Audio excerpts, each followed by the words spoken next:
everything that I've done, everything I have gone through all my life, it all comes to what I'm trying to explain to you right now. When I was about 10 years of age, man, I talk like I'm super old. But when I was 10 years old, I remember I went with my dad to work. And you have to understand my whole childhood. How old are you? I'm 28 years young. 28. Okay. Yep. And so, when I turned 10, about roughly when I was 10, maybe a little bit past that, maybe about 11, I remember I went with my dad to one of his jobs or at his work. And we had big families have big problems. And, I don't want to go too much into detail, but there was a lot of things that happened in my childhood that was tormenting during the daytime. And during the nighttime, it was always torment with demons. So since I was 6 years old, all the way until I left the house when I was 13, this demonic activity was happening nonstop. Both the torment during the daytime with what was happening in our family and at nighttime. So if you understand what stress does to a person, it drains them. But imagine having all of this happening every single day. You don't have any more energy. You give up on life. You have nothing to look forward to. You lose hope and you lose light. You don't see light in anything anymore. And I've gotten to a point where every time that I would see families get along and have fun, I would say that they're fake. That's what I believed because I didn't get to experience what they had. My childhood passed very fast. And the way it passed is very dark. But here's what's interesting. And we do need to get a little, after your point, to get back to the... Yeah, absolutely. And I think this is what's going to help answer some of these questions as well.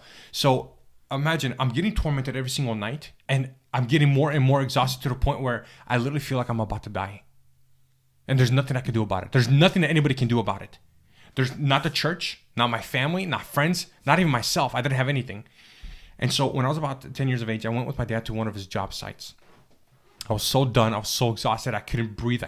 I started going mentally insane. I started going crazy. I started seeing demons everywhere I went. It got really bad. Wait, during the daytime? During the daytime. And this happened over the course of, 5-6 years. And it would always get worse. And it would always change on how the approach was. And it would get worse and worse and more divisive. And it got really weird. Now, because we don't have too much time, I'm going to skip all those things. And I'm going to fast forward to what happened when I was about 11 years of age. I was at my dad's job. And I was sitting outside. And I couldn't take it anymore. And every single Sunday when we went to church. And Thursday nights when there was prayer nights. I couldn't stand being in church. I hated it with a passion. I would always curse. I would do anything possible to stay away from the church. Anything possible. I would hide in boxes. I would run away from the house. As soon as we got to church and my dad would expect this whole football team coming out of the van to go straight into the church, and he wouldn't have time, or my mom wouldn't have time to keep track of everybody, because our number one goal was to get into church, sit down and listen. I would run away from the church. I would run away from school. I would run away from home. Every time I got a chance, I would run away. But when I was at my dad's job, I was like, you know what? God, you don't exist. I said, if you really exist, you would have got me out of this. Therefore, you are dead to me. And now I'm going to go and I'm make a deal with the devil. And I said, if I die and I go to hell, I'm going to accept that and I'm going to enjoy it. And that day, I remember it was in the afternoon. It was about like 3-4 o'clock in the afternoon. And at my dad's work, he would let us go play outside because they had like basketball hoops and whatnot. And I sat there and I'm looking at this basketball hoop. And that would have been the only thing that would have got me a little bit excited to have some kind of fun activity. Mm-hmm. And I sat there and I had the ball in my hand. I was like, this is so stupid. I said, there's nothing in this life for me. There's nothing in this life that's worth living. And I was like, I'm going to make one final attempt to find some kind of joy or happiness in this life. Yeah. And so I started talking to the devil. I said, Satan, if you are truly real, because I see what you're doing. I knew that wasn't God, because everything that we heard about in church and what we read in the Bible had nothing to do with what I was going through. And I was like, if you are real, I said, I want to ask you for 3 things. If you can give me these 3 things, I'll give you my life. I'll give you my soul. I'll give you everything. And in that moment, there was a contract that was built between me and the devil. I literally gave him verbal consent to do whatever he wanted with me. And I told him he could torment me. He could do whatever he wanted to do as long as he gets me these 3 things. I don't want to talk about the other 2 because it's really, really dark. But one of them was freedom. And the freedom that I wanted... Which is so ironic. Yeah, right. The freedom that I wanted was from the torment that I was going through and everything that was happening in my house and in my childhood. The 2 things that I got was, it came to me very quickly. As soon as I had that conversation with the devil, 2 days afterwards, I left the house. And I had the best time of my life. I felt so free. And I came back home and I was like, man, I don't need to be here. And it took me about a year and a half, almost to 2 years. When I was 13, I just decided to leave home. I started finding people who were smoking weed, cigarettes, drinking alcohol. And I just started hanging out with them. And all those 3 things that I asked him, he gave them to me. And here's the catch. Every single night that I went to bed, it didn't matter if I was sleeping in the park because I was homeless. I started popping pills. I became a drug addict, an alcoholic, a thief. I was a drug addict. I was everything under the sun. It didn't matter if I was sleeping in somebody's vehicle, in a park, at the beach, anywhere I can find a place to sleep. Every single night, I always had this thing constantly playing in me. Like there was no way out of it. Like this was the sealed contract and this is it. I always felt that every single night before I go to bed, I would never wake up. And every day that I would wake up, instead of being grateful, I would look at how much more can I enjoy myself and go full blast and do all these crazy things. The carnival. Yeah. And do all these crazy things. Because if tonight is going to be the day that I die, I know I did absolutely everything I possibly could out in this life to bring some kind of joy and happiness before I end up going. And I got that. And the devil tormented me so much that it became a part of my life. I hated it. I couldn't stand it. But I let it happen because that's exactly what I asked for. And that's exactly what I got. And because I got what I asked for, I was okay to stay in that. So since you were 5 or 6 years old, every single night, you saw the demons, they would torment you. What are a few, so you mentioned the screaming, you know what I mean? What are a few other ways that they were torturing you at night? Yep. So here's an interesting one. This might give hope to somebody out there. Because I'm sure there's people out there that are like, this is just me. There's no way that anybody else would go through this. This is why I'm asking that question. No, of course. And I'll touch upon those too. So I'm not sure if you've gone through this, but when I ran away from home, there was this one time that I was at my brother's apartment. He wasn't home. There was nobody home. It was just me. And I was left to my own thoughts. You know, just being by myself. It was just the best thing in the world. It's like no torment. I don't have to follow rules. Nothing. Just freedom. I went to bed. And as I'm about to pass out, I felt something really weird in the room. I remember I opened my eyes and just straight ahead. I didn't even have to turn anywhere. Straight ahead. I looked, and in the corner of the room, there was this. It was a workout machine. I don't know what's called, Bowflex or whatever it was. It was just a workout machine. And I clearly saw it was a workout machine, except there was a form right in front of it. And it almost looked like the actual machine, but it was something completely different. And I saw 2 red eyes that ended up opening, and they just opened, and we made eye contact, and I couldn't move. I couldn't breathe. I couldn't do anything. And I started hearing this thing talking to me. This isn't during the day? This was at night. Oh, okay. But this was when I was awake, and I hear this thing talking. I didn't understand what it was saying, but it was so tormenting that I couldn't do anything about it. And so that was another way that these demons would do is they'll present themselves. What does the voice sound like? It's kind of hard to explain. It sounds kind of like what you would hear in horror movies, but some of the things you can't replicate. You can't replicate in the physical. It's really hard. You might see it, like I said, in horror movies because they use different kinds of like instruments and weird contraptions to kind of like mimic that sound. Yeah. By the way, all those horror movies that people see, those are all inspirations of things that were already happening. Oh yeah, it's sick. 100%. So to best describe some of the things that I've experienced, that's what horror movies are about. Now here's another one. When I was laying down. I was laying down on a couch when I was a little kid, and I remember I was just sitting on the couch, and I would look up, and as soon as I closed my eyes, man, it was as if like my third eye opened. To kind of best describe it, like something else opened up, something like weird. By the way, you don't support the third eye. No, absolutely thing. not. Okay. No, yeah. It was almost as if your spiritual eyes opened. Yes, okay. they opened, but it was interesting because the second that I closed my eyes, it was like as if my eyes would peel back and my eyes would see through. Very interesting. I saw the room very clearly. It was very clear. But the second that happened, it was something interesting. So like where the ceiling was, just a little bit below it, there was like this weird like water but glass like sheet of like, it was transparent, and it would cover the whole ceiling. And everything above, instead of seeing the ceiling, everything was pitch black. And I saw the craziest things. I'm a kid. I wasn't high, you know? And I remember seeing all these weird creatures, something you would see in a horror movie. Some of them had like scales. Some of them had long tentacles. Some of them were made up of like weird energy, like balls in a way, like spherical. But when I saw that weird looking like sphere thing, it was fuzzy, but it had power. And I didn't understand what it was. But almost reminds me of ball lightning. You guys ever seen ball lightning? I haven't. I might be a little bit too young for Well, that. it's literally in the shape of a ball. Just I think thought of- it was a movie or something. No, like ball lightning, No. the natural phenomenon. Yeah. I know what you're talking about. Like people have sightings and recordings. It's like and stuff. literally, like you picture lightning, right? When it's Yeah. well, take all that and put it into a ball. Well, it was kind of like And that. yeah. It was kind of like that. Now here's something else. There was also this other creature. I don't know what it was, but here's what was really different. With every single creature that I saw, I had an understanding of what it was doing. It was Really? different creatures on how they would present themselves, and they all had their own little thing on how they would get to a specific person. You know, one of them was Method you're talking about? What yes, method they methods, use? yeah, or a You strategy. understood that somehow just came to you? Right there when I saw it, and there were so many. They were like all over each other, like Wow, just that's together. close. Do you Yeah. remember Oh yeah, very clearly, very The clearly. methods? Well, so one of them was actually isolation. Yeah. It was this weird like it looked like what is that slime stuff? Remember the kid's slime thing? But imagine it if it was like Slime. like a slime but an air. It was made of air.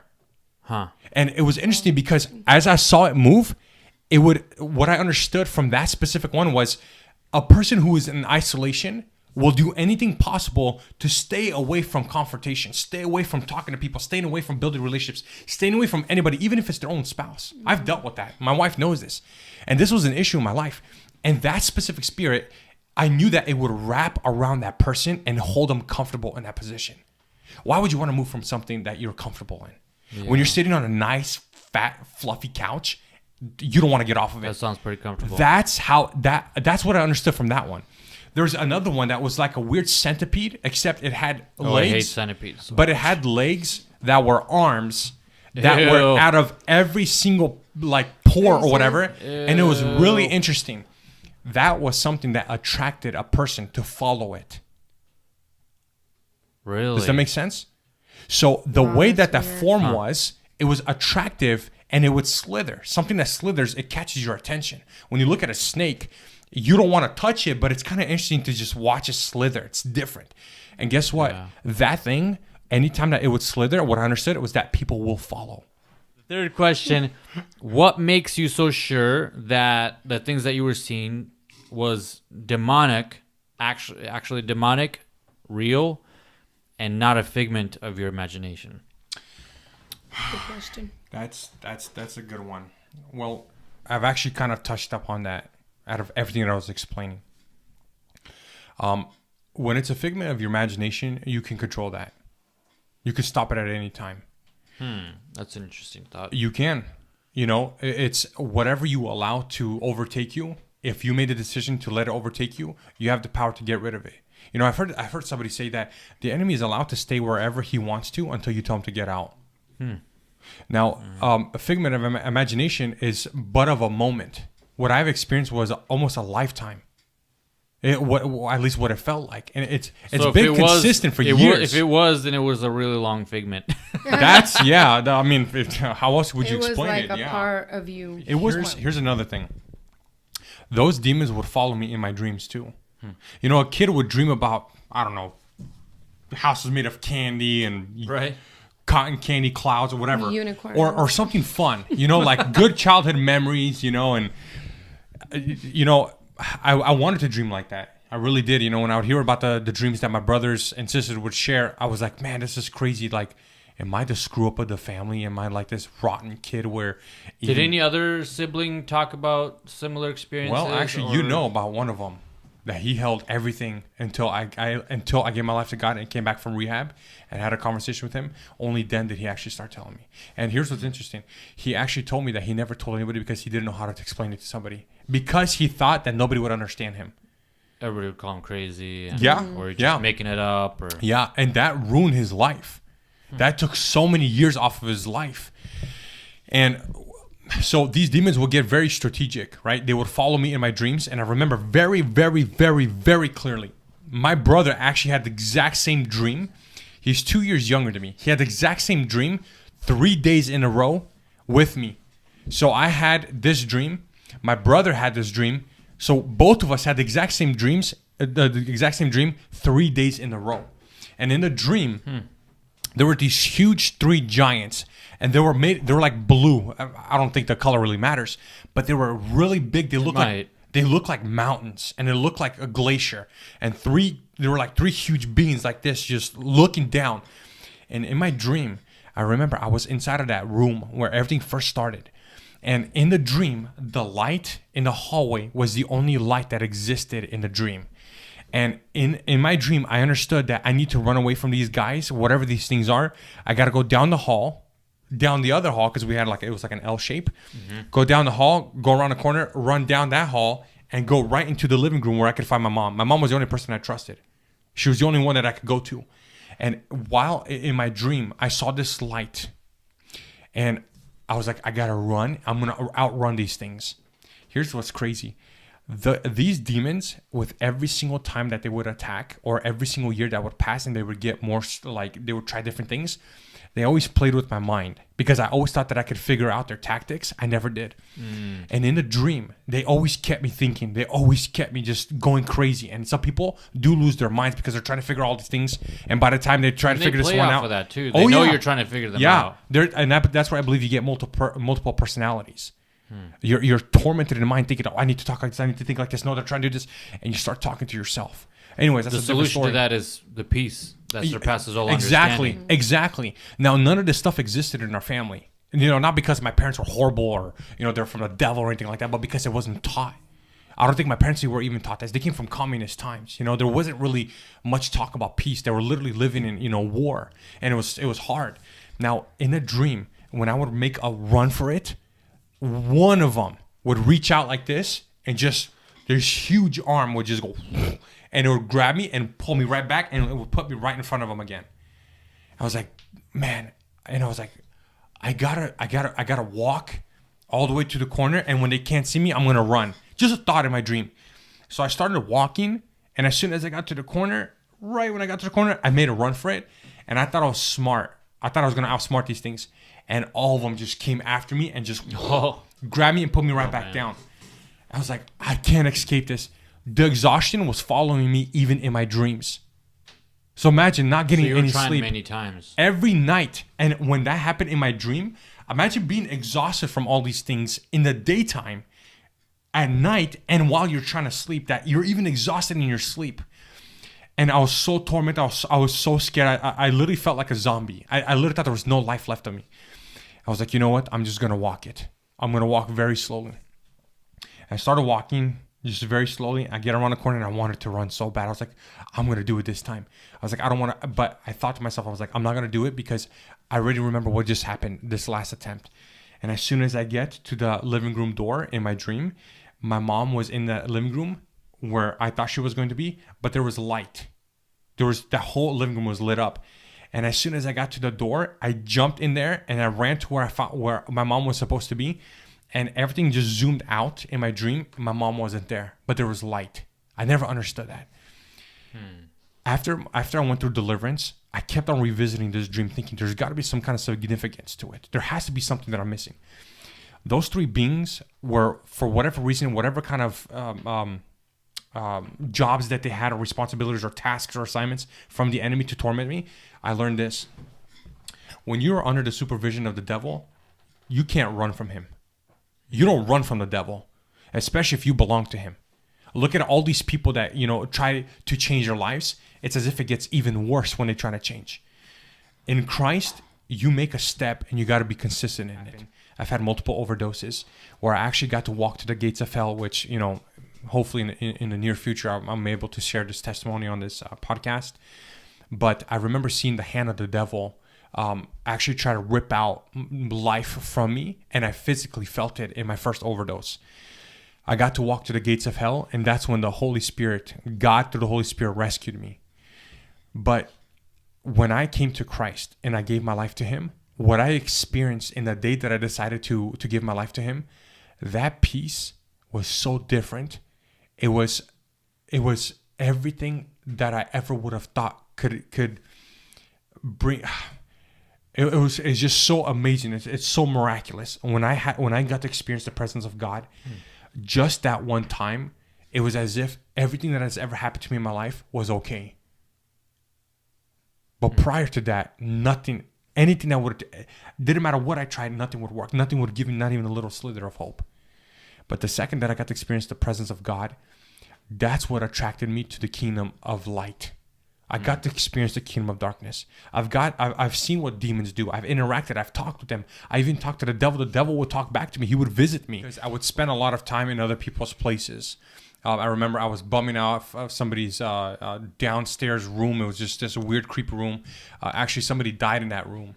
And I kind of forced myself in that person's house. They said I could stay for one night. I ended up clearing out stayed for a year. Yeah, well, actually, it did happen like that. Oh, it And, did? you know, the first night that it happened, yeah, it was very, very weird. I was homeless. It was cold in the wintertime. You know, Portland, when it gets cold, there's that wind chill. Oh. Homeless people, they'll bundle up. They'll find something. They'll burn something down and try to stay warm. And I remember there was this doll. This was in Portland, right? This was in Oregon, yeah, Portland, Oregon. And there was this doll, and the guy that was over there, he actually told me that somebody died. This lady actually died in there, and I was like, "Oh, okay, whatever. She's dead. Whatever, you know. Nobody's here, you know." Yeah. And that room it was like a storage room, and there were so many boxes of all these things. And one of the craziest things that I saw in there was a bunch of those old school, like American Girl or American Doll. Porcelain dolls, the collectible ones. Oh, I hate There was a whole china cabinet full of those. Really? Very, That's very so creepy. My Now, goodness. for me, with every year that has passed, I was more drawn towards the demonic. So I really loved watching horror movies. It was something that I could So even relate though to. you're being tormented by that. Yeah, I would go to those things, you know, and as weird as it sounds, every time that I would watch a horror movie, I would be like fueled back up. It was very weird. Kind of like you were saying with your explanation earlier about the Star Trek thing or whatever, is that it was a love-hate relationship. It was the one thing that I could go to by myself where I would feel normal, like I actually belong somewhere, even though it was in torment. Now, in that room, I remember seeing these dolls, like almost talking. So I got to see physical objects move, and as weird as it was like I was okay with it because I've already seen all these things. That is, and it was straight a out part of my life. That is straight you know, out of a movie right there. yeah. But every year that has gone by, I've gotten to see more activity, not just at home or where I was, you know, friends' houses or people where I would stay at or even at wherever. But I remember we used to, you know, I wasn't a good kid. I wasn't, you know, the holy, you know, clean kid. I was always doing bad things. And one of the biggest things that we ended up doing was I would always go to a club at night because it was the one place that was open the longest that would have people who were tormented just as much as I was. You know, those were where people would be attracted to go to because they could just unwind. Now, I remember I was walking home from downtown. I was at this, you know, at an actual club, and I'm walking home, and I start hearing footsteps, and I'm the last one to leave this place, and I'm hearing footsteps. I'm looking around, I can't see anything. And so as I'm walking around the buildings, I'm trying to I lived where I was staying at. It was like maybe 10 or 15 miles of where I was from. And I would always walk because I never really actually had my own car. And so when I would walk, I went around this building and it got really, really weird. I tried to cut through this part of the downtown where it would have been a shortcut to get to one of the bridges so I can, you know, get to my place. And the footsteps started getting louder and louder, and I'm just like, where's this coming from? You know, I don't have my ear pods in or whatever, earphones or earbuds or whatever they were. I didn't have anything. There was no music, nothing. And I just looked around, and just the first time that when it got really loud that I looked, there was these creatures, you know, walking on the sidewalk across the street from me, just watching me and following me. Like, and when I would stop, they would stop and they would like mimic everything that I would do. Oh, that's creepy. And Yeah, sounds creepy. Don't they Yeah. like do that in the movies too? They do Where that. someone's Yeah. walking and they can see something, and then as soon as they look, it like stops and Make sure your Yeah. microphone's It was close to very Oh, weird sorry. because this creature actually had kind of like a skeletal. It kind of had like a skeletal body. Were these like four-legged creatures? No, this was two-legged. So its hands would almost touch the ground, and it was really, really tall. And the head, so there was it was all like skeletal, so it was just bones. But the head was made of like this weird soft material where it was like full of like liquid, and it was like kind of like blood, but like a dark colored or whatever. And that was its face, but it was so nasty, and it would just watch me, and it would just like if I were to stop, it would stop. And I was like, I looked away. That's I was so like, creepy. man, this thing is gonna kill me. This thing is gonna kill me. And remember, every single night There's before one. there was one at that second. And I remember every single night before I would go to bed, I always had this thought: today's probably gonna be the day that I'm gonna die. I'm not gonna wake up. So I would always think that I'm probably gonna die at night. And so what I thought that was gonna happen was this thing is gonna get so close to me that it's just gonna kill me. And it's gonna be the day that I'm gonna die. And then I looked back. And there was another one like crawling, almost the same thing, but like a miniature version and a smaller head crawling on the building. It was like this old abandoned building. And I'm trying to go through this like little alleyway because it's a shortcut. I don't want to go all the way around the block. And it was like crawling, and then behind it another one. So they were like literally following me home. So I would see them everywhere, you know what especially they at are? night. I don't know what they are. I know they're demons. Well, I know there's some yeah. kind of demonic spirit, but there were such vile You see them creatures. every night, That from that night on, yes, especially when I would walk that same road back. and home. there would be a bunch of them. Sometimes it'd be one, sometimes it'd be many. But that first time that I actually experienced that, it started off as one, and then more started to happen. Were they aware that you were aware? Oh of yeah, oh yeah, and they would play with me, because in my mind I'm thinking they're gonna come and kill You me. mean mess with you, right? Yeah, Yeah. Okay. you know, and very interesting. You know, I've gotten to see sometimes actual like they almost look like a werewolf kind of creature, but kind of like it would look. Revelation talks about, you know, the beings around the throne of God. It would sound like something like that, but in a sick, demonic, filthy kind of way. It was like this sick thing, and it looked like a head of a man that had this werewolf with hair and like bones sticking out of the hair, and it was just like it's ready to devour me, and it would follow me everywhere I would go, everywhere I would go. But anyways, the first overdose that I had, it's a super long, tormenting experience. I ended up overdosing with somebody really close to me, and that was the day that I got to see hell on a whole different level. I was about 8 hours into the overdose, and I'm fighting for my life. And nobody would take me to the hospital. I was in the middle of Idaho. I don't remember where I was even at. I didn't know where there was a hospital. It was the potato land. Yeah. And I would ask anybody that I saw because I was nodding in and out of my consciousness, so I wouldn't remember where I was at really. And anytime that I saw a person, I would ask them to take me to the hospital, and they thought I was crazy. And so the second that I was like, it was too much for me. I was just like, I can't take this anymore. I'm just gonna lie down. And I felt my heartbeat going slower and slower to where it was gonna stop. And I knew that if I did it, I was gonna die. But about 8 hours into this torment, into the overdose, I ended up going to my aunt's house. There was like 10 kids at this house, so they're all seeing me go through this, and it was embarrassing. But I didn't think about it because it was my life on the line. So I was like, I gotta fight to survive. I gotta live.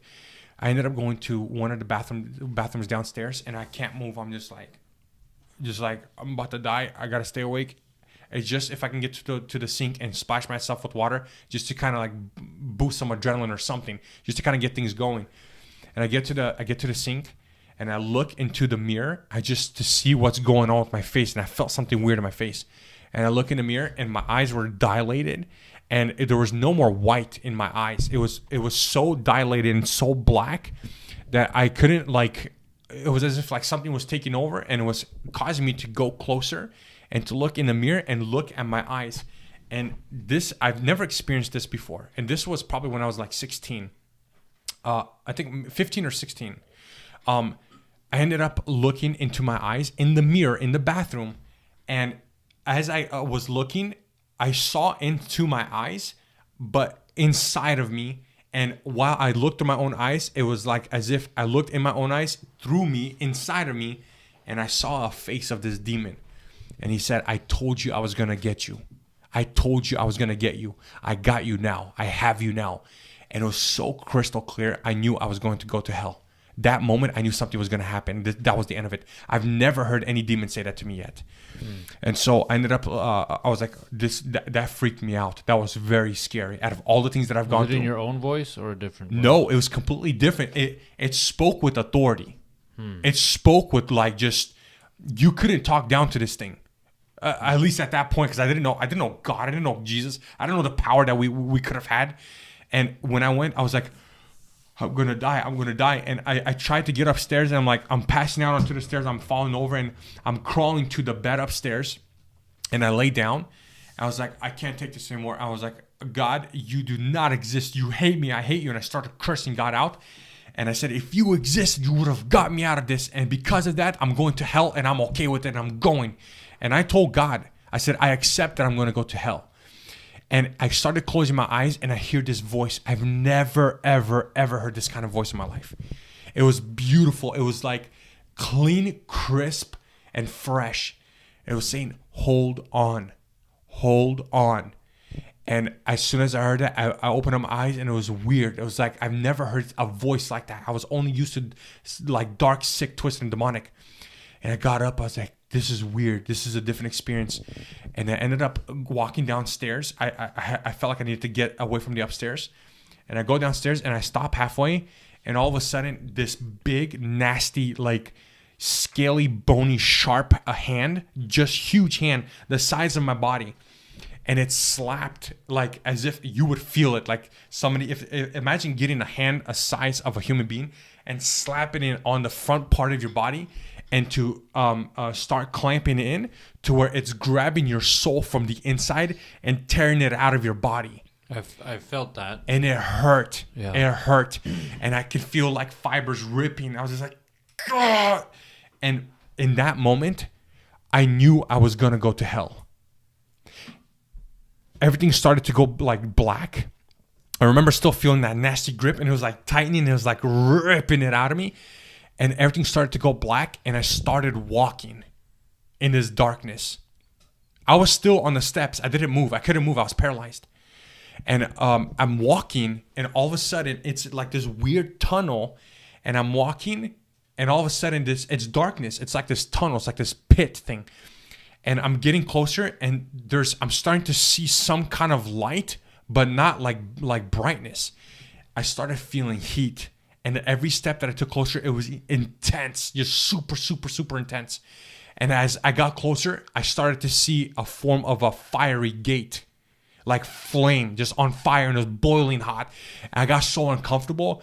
And the second that I started going closer, and the doors were like just about to open, and all of it just went away. And it's like I got life back. And in that moment, I still felt that thing grip, but behind me, there's this huge, like, it was a power. It was like super powerful energy. It didn't touch me, but it was right behind me. It was this huge shield of like a power, and it would pull my soul and like my spirit and everything, and it would like draw it back inside of me. And these two things were going back and forth and back and forth. And that moment, I knew that God and the devil were fighting for my soul. Oof. Goosebumps. That was the first time that I experienced something like that. And the second that I started to realize that this is, whatever was behind me is more powerful than what's trying to rip this life out of me, it gave me enough hope to fight through the rest of the overdose. Can I ask a question? Yeah. Move the microphone up, yeah. Did you feel like you always hear this like when someone is dying and you hear people say, oh, they were fighting for their life. Mm-hmm. They were fighting so hard. Do you feel like that demon when you looked into your eyes and the demon told you, like, I told you I got you. Do you feel like he was trying to get you to submit, Yes. to die, to allow yourself to be like, I'm done, I'm You're going the to die? first person who actually asked me that. That's It's almost exactly as if what it you guys was. are married. No way. Yeah. No, that is a good question. No, but Yeah. when you were explaining it, I thought that was interesting because I always thought it was weird how people would say, I'm like, how can someone fight for their life when they're like unconscious? But while you were speaking and saying that, it made me think like it almost seems like that demon was trying to put fear into you and get you to a place where you don't want to fight anymore and you're Where going to you let agree go. with it. Yeah. You would agree with Absolutely. it? Yeah. And I knew it. And how it spoke, it was so convincing. It wasn't worth fighting it. It wasn't worth fighting it. But that voice, if it was not for that voice, and I believe that that's the Holy Spirit, I believe that that was God intervening on my behalf, or it was an intervention or whatever. If it was not for that voice, I would have never found the courage to keep fighting. I had to force my heart to try to beat. Wow. It was sad. It was scary. I tried to go into a shower. I tried drinking water. I tried everything that I remembered watching the movies, reading the books. I've seen people overdose. People dying from overdoses. And I tried to do something that I could remember that these people got out of their overdose. Nothing worked. Absolutely nothing. Wow. And this is one last one. I don't mean to interrupt, but in the middle of all of that, I got my phone. Because I found my phone. It was the craziest thing. I couldn't find it. I finally found my phone and I called everybody in my contacts. Everybody that I had in my contacts. You know how many people answered?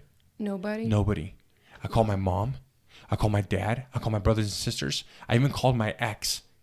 I called absolutely everything. Well, not my ex. One of the women that I was with at the time. Nobody picked up. Nobody. I started going through trying to find people in the church that I could possibly call. I called every number. Nobody picked up at that moment. Why is that? Sad. I don't know, but you know Maybe what? God was trying to show you that. Or build me. Yeah, to show you that you don't like. He's the only way. Yes, he I'm is the the only one way. that's gonna save That's you. the biggest thing that I've learned. You know, a lot of people are like, "Oh, that's sad." You know, I'm not looking for pity. I will not get that. And if somebody tries to, I'm gonna correct them right on the spot. I do not take back any day that I have gone through and that I have gotten to live and experience something different from everybody else. Because right now, if anybody were to tell me that demons don't exist, it doesn't matter if they have any kind of evidence, any kind of proof, whatever they had. Nothing that anybody would say would ever take anything that I've experienced away from me to tell me that God doesn't exist, that demons don't exist. Anything and everything that I've gone through, if somebody tries to prove me wrong, whatever they have to bring to the table, nothing would amount to up to. Yeah, I know all this experience has made you stronger, in the Lord. Well, now that the Lord has, since the Lord had revealed himself to you, years ago, all this has just got, like the Bible says, he takes what was meant for evil and turns it into good.